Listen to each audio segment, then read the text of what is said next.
শুভরাত্রি। কেমন আছেন গাইস?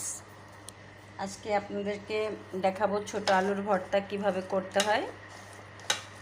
একদম সিদ্ধ করে নিয়ে এখানে কাঁচামরিচ ধনিয়া পাতা মেখে নিয়েছি।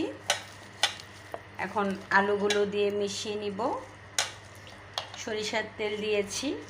এরকম ছোট আলুর ভর্তা কার কার ভালো লাগে গাইস অবশ্যই জানাবেন। আমি ছিলতে 10-12টা খেয়ে ফেলেছি গাইস। যাই হোক, আর আমি তো প্রতিদিনই কিছু না কিছু ভিডিও বানাই, আপনাদের সাথে শেয়ার করি। আজকে এটাও শেয়ার করলাম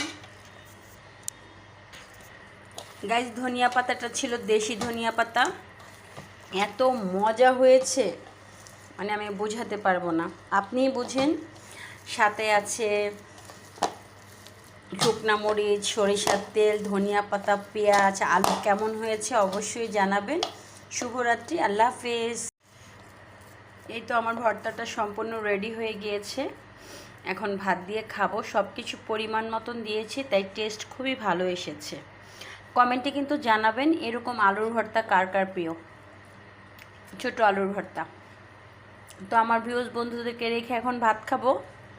আর কেমন হয়েছে অবশ্যই কিন্তু জানাবেন। আপনারাও কি এইভাবে খান না অন্যভাবে খান সেটাও কমেন্টে জানাবেন। আল্লাহ হাফেজ।